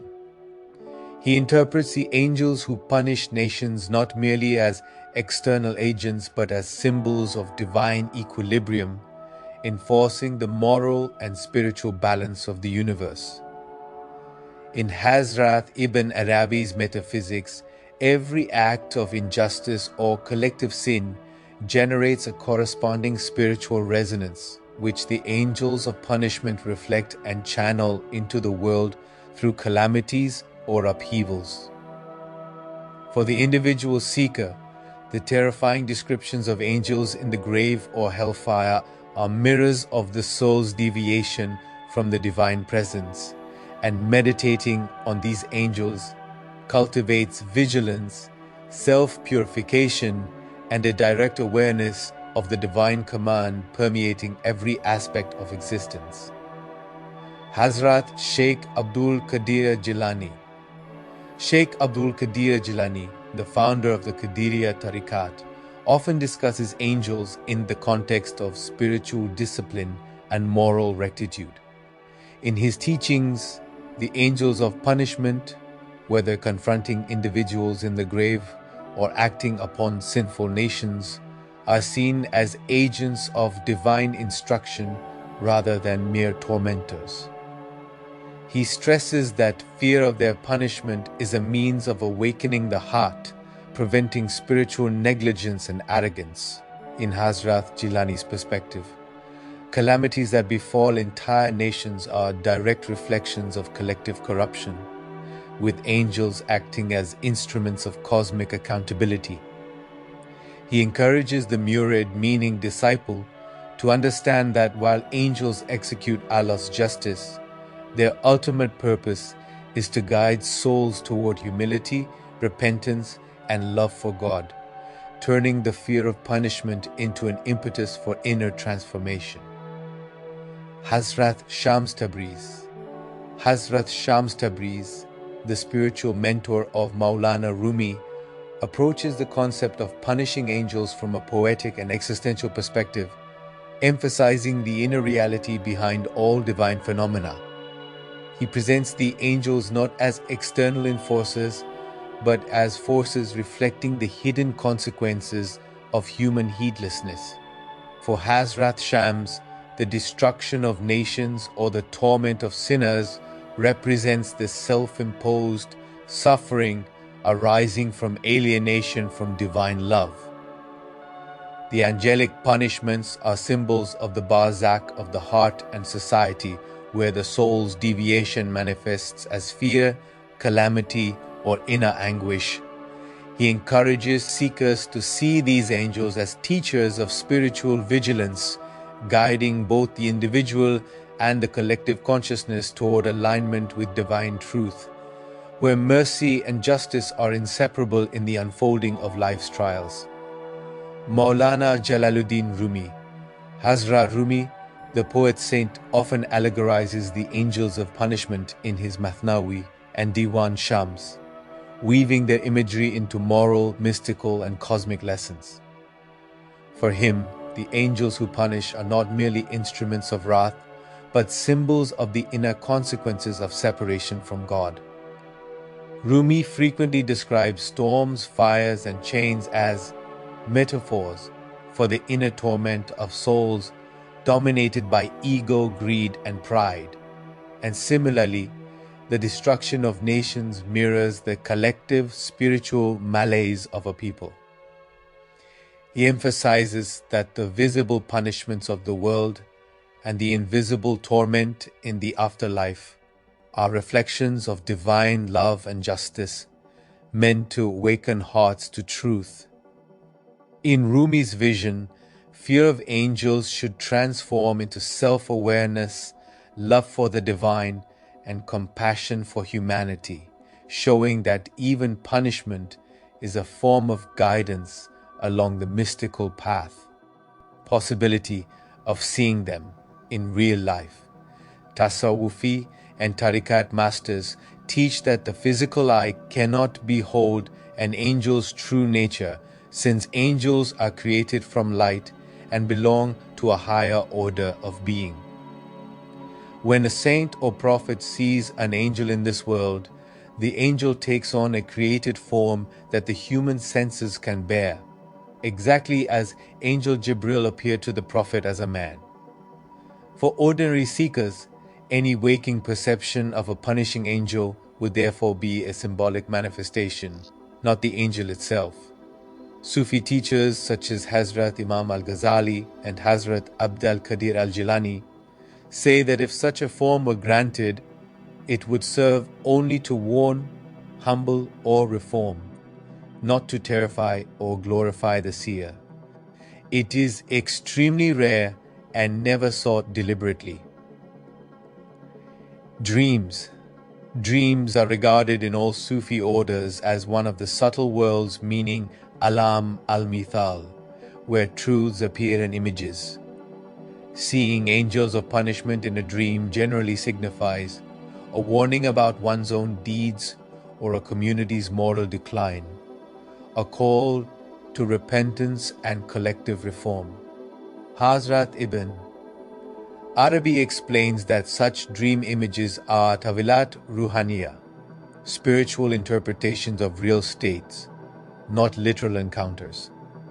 The form fire, wind, chain, storm, or a fierce being corresponds to the quality of the act or emotion that requires purification. In kashf, meaning spiritual unveiling. During deep spiritual unveiling, a wali, the friend of God, might witness the forces that move the cosmos, including angels who execute divine commands of mercy or chastisement. According to Hazrat Ibn Arabi's Futuhat, these unveilings are part of the realm of command, the alam al-amma, where realities appear as light, movement or sound rather than as formed creatures. What the mystic perceives is the energy of divine justice translated by his consciousness into an image he can comprehend. The masters stress strict discernment. True Kash never contradicts Quran or Sunnah, and any vision that breeds fear without hope or pride instead of humility is considered an illusion of the ego or the jinn, not a real angelic unveiling. Conditions to see punishing angels. Fundamental rule is no one can see an angel except by Allah's will. Even prophets saw angels only when Allah allowed it, like Jibreel appearing to Prophet Muhammad. Masters emphasize that seeking such visions for curiosity, fame, or power will attract neither vision nor blessing. The experience comes only as part of spiritual maturation. The heart and soul must be purified from sins, hypocrisy, pride, and worldly attachment. Imam al-Ghazali writes that the inner eye, meaning basira, can only perceive higher realities when the nafs is disciplined. Ritual purity, constant dhikr, meaning remembrance of Allah, and sincere repentance are prerequisites. The seeker must balance love of Allah with fear of His justice. Punishing angels represent divine wrath and balance, and an unprepared heart may succumb to overwhelming terror or madness. Tasawwufi masters often note that fear without hope or hope without fear will block vision. Extreme detachment from material and egoic desires is necessary. Angels of punishment are associated with divine laws operating at cosmic and spiritual levels, and worldly distractions prevent perception of these forces. Kashf, meaning unveiling of angels, should only occur under the guidance of a qualified Sufi teacher who monitors the seeker's spiritual state. Unauthorized attempts may lead to spiritual confusion, fear, or delusion, and may even attract harmful jinn or nafs illusions. Warnings about seeking or seeing them. Punishing angels are terrifying for the unprepared. Tasawwufi sources warn that seeing them without readiness can cause spiritual trauma or psychological shock.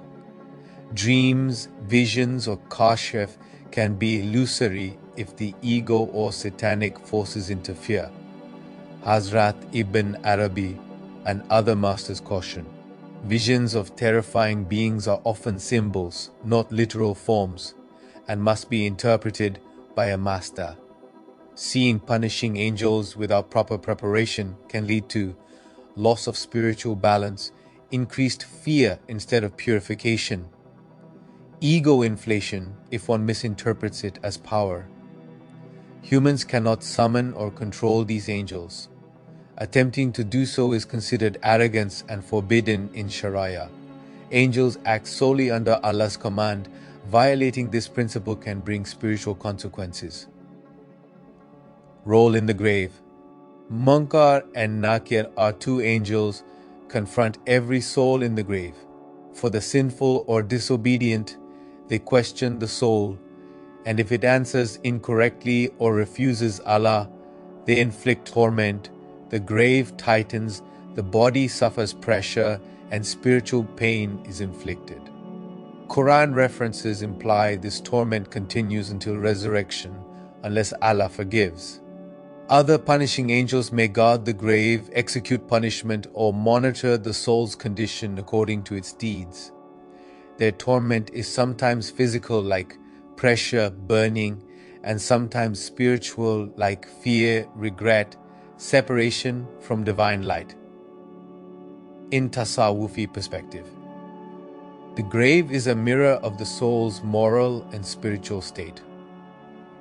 Angels of punishment here symbolize the inner consequences of neglecting dhikr, prayer, and moral duties. Fear and pressure experienced in the grave are interpreted as spiritual awakening for the soul, even in barzakh. For nations, Tasawwufi masters suggest that the collective moral failings leave a spiritual residue, which manifests as trials or torment for souls who shared in the corruption. Role in barzakh. Barzakh is the intermediate realm where the soul awaits judgment. Punishing angels maintain their role as executors of divine justice, applying punishment to those whose deeds demand it. Quranic and Hadith references describe ongoing awareness and torment for the disbeliever or sinner, while the righteous experience peace and light. In Tasawwuf, angels represent spiritual laws and karmic consequences. The soul perceives the results of its life choices. Punishing angels are not seen as angry enforcers, but as manifestations of divine truth reflecting one's inner state. Nations' collective sins are represented in barzakh as shared consequences, like societal spirits or pressures acting upon souls of the same group. Role on Qiyamah. Angels escort humans to the gathering place, segregating the righteous from the sinful. Those who persist in disbelief are delivered to hellfire under the supervision of 19 angels and countless assistants. Angels then enforce the torment of hell, like fire, chains, boiling water, and iron hooks. Each soul receives punishment according to its deeds. Angels act precisely under Allah's command. Collective punishment of nations is represented by massive groups of angels carrying out the divine decree, emphasizing that societal sin carries weight on Qiyamah. In Tasawwuf, angels on Qiyamah are symbolic mirrors of the soul and society's spiritual reality. Punishment represents the ultimate unveiling of the consequences of ego, corruption, and injustice. The 19 angels guarding hell symbolize inner spiritual laws of accountability. Each action, individual or collective, manifests as a corresponding force in the soul's perception. Nations that sinned collectively experience the collective resonance of their deeds, which Sufis interpret as the spiritual echo of societal imbalance brought to light. Even punishment is ultimately a form of divine guidance, revealing truth to the soul in its purest reflection. Protection and awareness through a Kamil Murshid. In Tasawwufi and Tariqah tradition, the guidance of a Kamil Murshid, meaning perfect spiritual master, is the foundation for protection from the punishing angels, who are agents of Allah's justice. The Murshid trains the seeker to maintain a delicate balance between hope and fear, cultivating both love for Allah and reverent awe of His justice. Under the guidance of a Murshid, the disciple learns self-accounting, meaning muhasabah, spiritual vigilance, and awareness of divine signs, understanding that calamities, whether personal or collective, reflect the hidden laws of Allah's justice. Attempting to encounter these angels without proper guidance is considered dangerous.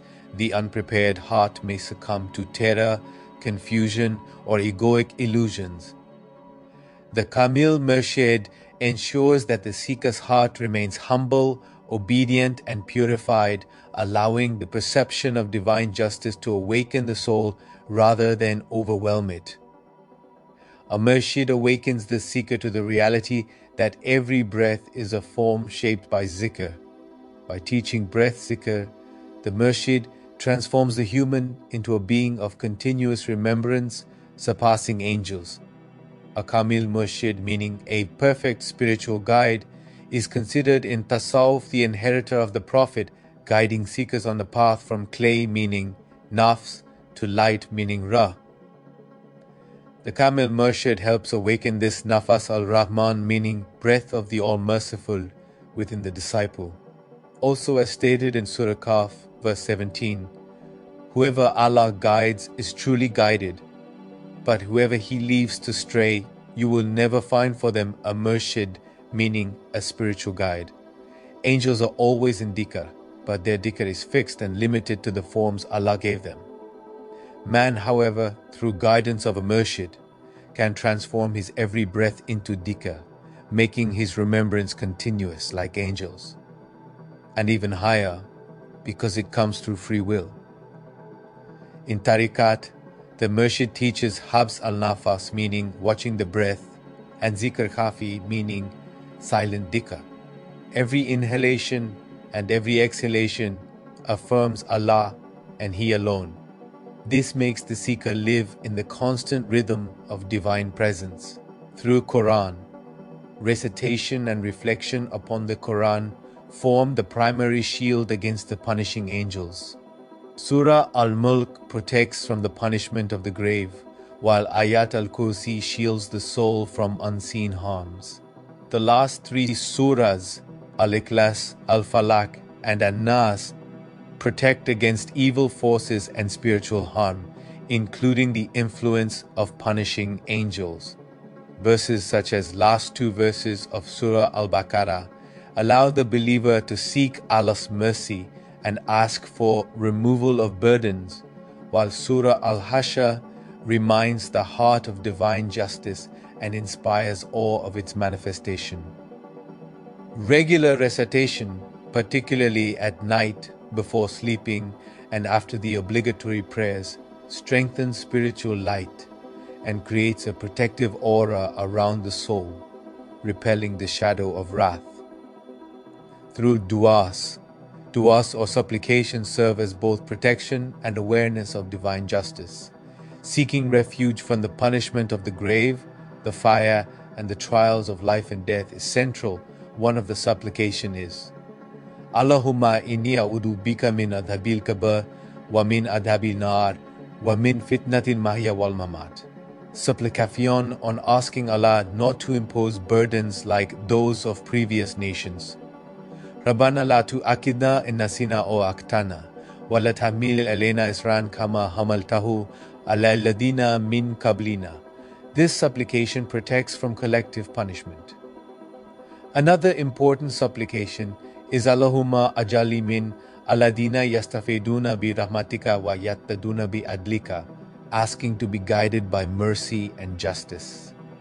These du'as align the heart with Allah's mercy while acknowledging His justice, ensuring that awareness of punishing angels becomes a source of guidance and moral vigilance rather than fear alone. Acts to do. Tasawwufi teachings emphasize practical acts that protect from the angels of punishment. Continuous dhikr builds inner light and repels negative forces. Regular salah, meaning prayer, and voluntary praise strengthen spiritual presence and alignment with divine mercy. Tawbah, meaning repentance, done daily and sincerely, purifies the soul of sins that invite punishment. Acts of charity, service, and justice, helping the poor, feeding the hungry, and upholding fairness, create protective spiritual barriers and mitigate collective consequences. Fasting, especially sunnah fasts, refines the nafs and reinforces restraint from harmful actions. Muraqabah, meaning meditative self-awareness, trains the heart to perceive the consequences of deeds and to recognize divine guidance. Advanced Tasawwufi seekers also practice night vigils and specific Quranic recitations, particularly Surah Al-Mulk and Al-Hashr, to cultivate continuous protection and spiritual sensitivity. Acts to avoid. Avoiding actions that attract the angels of punishment is equally important. Sins such as lying, cheating, stealing, oppression, cruelty, and injustice invite both individual and collective punishment. Neglecting prayers and dhikr weakens spiritual defenses, leaving the heart vulnerable. Arrogance, pride, and hypocrisy block perception of divine guidance and increase exposure to the shadow of punishment, as these were the traits of Iblis. Ignoring tawbah or delaying repentance allows sins to accumulate, amplifying spiritual consequences in the grave, barzakh, and qiyamah. Tasawwufi masters emphasize that the ego veiled in arrogance or attachment to worldly desires is the primary conduit through which divine wrath manifests, and cleansing the heart through obedience, humility, and acts of mercy is essential for protection. So, dear viewers, the angels that punish nations are profound manifestations of divine justice, meaning Jalal, operating under Allah's perfect command. They serve as instruments of accountability, executing the consequences of individual and collective sin in this world, in the grave, in barzakh, and on qiyamah. From a classical Islamic perspective, these angels literally enforce punishment for transgression, oppression, and disbelief, ensuring that divine law is upheld both individually and societally. Yet, Tasawwufi masters reveal a deeper, symbolic truth. These angels are also mirrors of the soul, reflecting the moral and spiritual state of individuals and communities. Their presence, whether perceived in dreams, kashf meaning unveiling, or as inner spiritual awareness, is intended not merely to terrify, but to awaken the heart, inspire repentance, and guide humanity toward mercy, justice, and humility.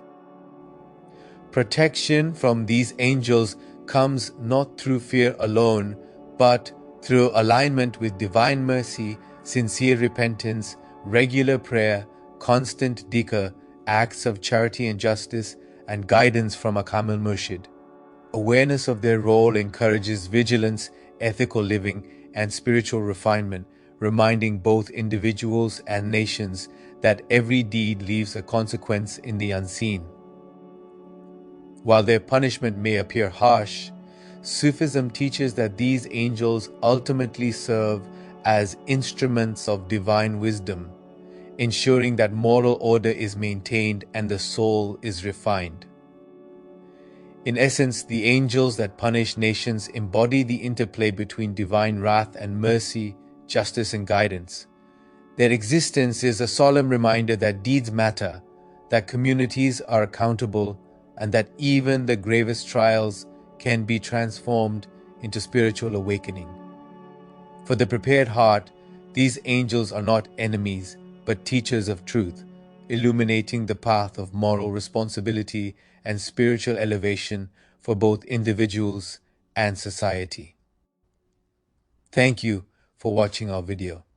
If you enjoyed this content and find it beneficial, we kindly ask you to like this video, share it with others, and subscribe to our channel for more authentic, faith-strengthening content. And let's continue this journey of knowledge together. Insha'Allah, see you in the next video. Allah Hafiz.